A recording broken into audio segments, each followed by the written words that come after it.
Hello बच्चों, अब हम करेंगे क्वेश्चन नंबर 14। आपको 1.5 ए की मल्टीप्लाई किससे करनी है? 10 ए स्क्वायर बी से करनी है।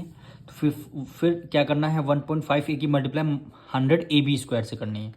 तो फर्स्ट ब्रैकेट में लिखेंगे 1.5 ए मल्टीप्लाई करनी है 10 ए स्क्वायर बी से। ब्रैकेट क्लोज कर दिया, फिर आपका माइनस है, माइनस का साइन लगा दिया। फिर सेकंड ब्रैकेट में क्या करना है? 1.5 ए की मल्टीप्लाई किससे करनी है? 100 ए बी स्क्वायर से, यानी 100 ए बी स्क्वायर से ब्रैकेट क्लोज कर दिया। अब देखिए यहाँ पे 15 है, डेसिमल को सबसे पहले भूल जाइए। यहाँ 15 है, यहाँ पे 10 है, तो 15 की मल्टीप्लाई अगर हम 10 से करेंगे तो आंसर क्या आएगा? 150 आएगा। और 1 डिजिट पहले यहाँ डेसिमल है ना, तो आपने भी यहाँ पे 1 डिजिट पहले आंसर में आपने डेसिमल लगा देना है। यहाँ पे देखिए कुछ नहीं, इसका मतलब क्या है? यहाँ पे 1 है। ए स्क्वायर की मल्टीप्लाई ए से करेंगे तो आंसर क्या आएगा? ए क्यूब आ जाएगा। अब यहाँ माइनस है तो हमने माइनस का साइन लगा दिया। फिर यहाँ पे क्या बचा? बी बचा केवल, तो हमने बी को as it is write down कर लिया। अब यहाँ पे देखिए 1.5 है, मल्टीप्लाई 100 से करेंगे तो 15 की मल्टीप्लाई 100 से अगर हमने कर लिया तो 1500 आ गया। तो 1 डिजिट पहले डेसिमल है, तो यहाँ भी आंसर में भी 1 डिजिट पहले आपने डेसिमल लगा दिया। यहाँ पे ए की मल्टीप्लाई ए से करेंगे तो आंसर क्या आएगा? ए स्क्वायर आ जाएगा। क्यों आ जाएगा? ए की पावर 1 है, यहाँ भी ए की पावर पर 1 है। बेस जब सेम हो जाए तो मल्टीप्लाई में पावर ऐड हो जाती है, 1 + 1 2 हो जाएगा, यानी ए की पावर 2 हो गया। अब यहाँ पे बी स्क्वायर है, तो हमने यहाँ पे बी स्क्वायर को as it is write down कर लिया।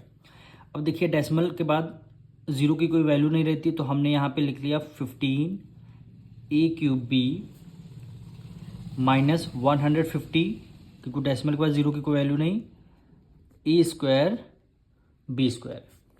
इसके आगे सॉल्व होगा नहीं। क्यों नहीं होगा? क्योंकि वेरिएबल हमारे दोनों डिफरेंट हैं। अब मिलेंगे नेक्स्ट वीडियो में। अब हम करेंगे क्वेश्चन नंबर 15। करना क्या है? दोनों ब्रैकेट के 2/3 ए बी सी की मल्टीप्लाई ए स्क्वायर से करनी है। फिर आपको ए सी नंबर की मल्टीप्लाई बी स्क्वायर से करनी है। फिर सेम नंबर की मल्टीप्लाई -3c स्क्वायर से करनी है। तो अब सबसे पहले यहाँ पे लिख लेते हैं 2/3 ए बी सी मल्टीप्लाई सबसे पहले ए स्क्वायर से करेंगे, फिर ब्रैकेट क्लोज कर दिया। फिर यहाँ प्लस है, प्लस का साइन लगा दिया, फिर ब्रैकेट ओपन कर लिया। फिर यहाँ पे 2/3 ए बी सी मल्टीप्लाई किससे करनी है? बी स्क्वायर से करनी है, ब्रैकेट क्लोज कर दिया। अब यहाँ माइनस है, माइनस का लगा दिया, फिर ब्रैकेट ओपन कर लिया। 2/3 A B C 2/3 A B C multiply किससे करनी है? 3c स्क्वायर से, यानी 3c स्क्वायर से करनी है मल्टीप्लाई। अब देखिए इसको सबसे पहले सॉल्व करेंगे। 2/3 यहाँ पे कोई टर्म नहीं, तो डायरेक्ट आंसर हमारा आ जाएगा 2/3।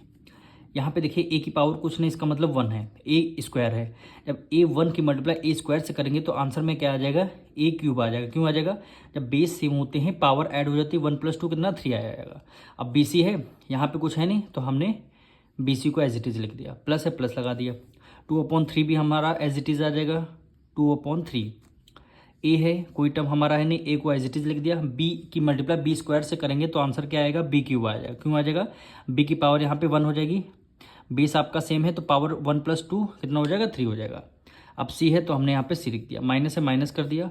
2/3 ए है, तो ए को एज इट इज़ हमने लिख दिया, बी को एज इट इज़ लिख दिया। सी की मल्टीप्लाई सी स्क्वायर से करेंगे तो आंसर क्या आ जाएगा? सी क्यूब आ जाएगा। अब इसके आगे सॉल्व होगा नहीं। क्यों नहीं? क्योंकि वेरिएबल हमारे तीनों डिफरेंट हैं।